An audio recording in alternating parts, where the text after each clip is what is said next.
Bismillahirrahmanirrahim. Assalamualaikum warahmatullahi wabarakatuh. Perkenalkan, nama saya Ahmad Miftah. Program studi Pendidikan Pancasila dan Kewarganegaraan, Fakultas Keguruan Ilmu Pendidikan, Universitas Muhammadiyah Mataram, kelas 1C.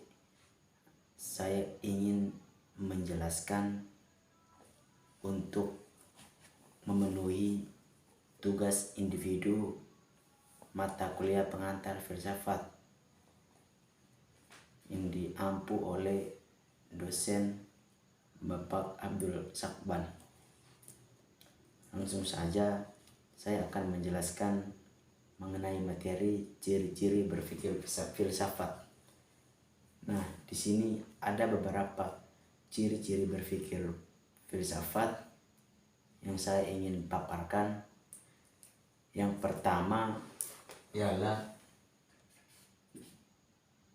rasional. Nah, rasional di sini orang-orang yang berpikir filsafat perlu kiranya dia mempunyai pemahaman dan pikiran yang sangat rasional. Artinya bahwa saat dia menyimak dan mengasumsi argumentasi dan hal-hal yang berkaitan dalam ruang kehidupan, dia harus merasionalkan dengan jelas. Biar apa? Biar tidak ada terbelengguan, tidak ada gantungan, tidak ada ketidakjelasan dalam mengonsumsi hal-hal. Makanya perlu kiranya menghadirkan rasionalitas yang kuat untuk mengklarifikasi argumentasi apapun yang diasumsi. Nah, yang kedua itu bersifat kritis. Nah, kritis di sini berpikir filsafat harus mempunyai ciri kritis. Nah, biar apa? Biar kita tidak dibingungkan ataupun tidak digantungkan dengan hal-hal yang memang dia sangat kurang jelas gitu. Dari situ peran kita dan sifat kita untuk mengkritisi.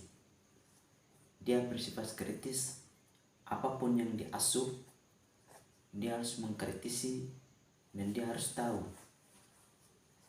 keuntungan dan kelemahan dari asumsi itu seperti apa. Nah, yang ketiga ialah sistematis dan analitis. Nah, kenapa kemudian berpikir filsafat harus mempunyai ciri sistematis dan analitis? Karena sistematis dan analitis itu untuk menyusun, mengkonstruksi dan memformulasikan segala asupan asumsi itu terstruktur dan tersistematis. Nah, biar pemahaman kita tidak amburadul, kita menghindari hal-hal yang memang dia kacau, hal-hal yang memang tidak teratur. Nah, sehingga mudah untuk dipahami dan memperluaskan rekonstruksi pikiran dalam penyampaian argumentasi. Dia secara sistematis dan terstruktur. Nah, biar jelas, biar tidak ada gantungan ataupun ketidakjelasan dalam penyampaian. Nah, yang berikutnya dia bersifat radikal. Berpikir radikal merupakan berpikir yang sangat keras dalam pemikiran. Yang maksud ialah dia berpikir sampai kepada akar-akarnya.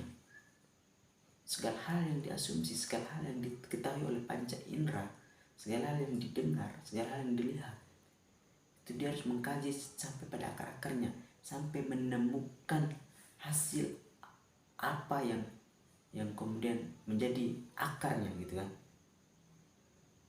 Awal mulanya itu dari mana sehingga dia menjadi seperti itu. Nah, melakukan riset yang sangat keras sehingga mampu memenuhi ketidaktahuan dan mampu memenuhi kebingungan, kepuasan dalam mendapatkan hasil yang memang diharapkan. Nah, yang berikutnya dia bersifat universal. Nah, di sini berpikir filsafat dia harus mempunyai ciri universal, karena orang-orang yang berfilsafat itu dia tidak stagnan pada ruang itu aja gitu. Segala hal yang diasumsi, segala hal yang dipelajari, segala hal yang ditemukan, dan segala hal yang menjadi landasan ataupun menjadi gagasannya, itu semuanya itu bisa ditempatkan dimanapun dia berada, di ruang waktu di mana, karena dia universal, dia secara umum, dia secara luas gitu kan. Jadi pembahasannya itu tidak serta merta digunakan hanya situasi dan keadaan situ aja, tapi bisa digunakan dan disampaikan di tempat dimanapun dia berada.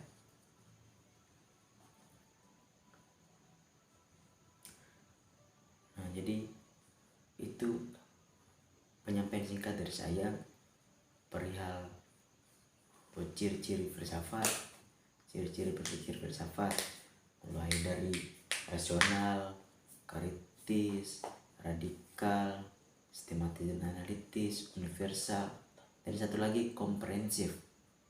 Nah, komprehensif ini orang-orang pemikir filsafat harus menghadirkan pikiran yang menyeluruh dan utuh. Nah, artinya kenapa? Biar makna yang disampaikan, makna yang terkandung dalam suatu pengetahuan yang kemudian itu sudah diriset, disampaikan, dia jelas, dia utuh, dia terarah, dia secara menyeluruh. Nah, jadi dari beberapa ciri-cirinya itu saling relevansi sekali gitu kan, saling berkaitan untuk menghasilkan, untuk mendapatkan output yang baik. Artinya bahwa saya mengambil kesimpulan dari penjelasan ciri-ciri filsafat ini merupakan cara ataupun sikap yang dihadirkan untuk menghindari belenggu-belenggu ketidaktahuan dan belenggu-belenggu yang memang pembekuan dalam inspirasi. Jadi berpikir filsafat itu merupakan berpikir yang fleksibel, merupakan berpikir yang mampu memberikan pemahaman, mengembangkan potensi dalam pikiran, sehingga mampu menghadirkan gagasan-gagasan secara inovatif dan kreatif. Jadi mungkin itu sekilas dari saya, kurang dan lebihnya saya mohon maaf. Akhir kata, wabillahi taufiq wal hidayah. Wassalamualaikum warahmatullahi wabarakatuh.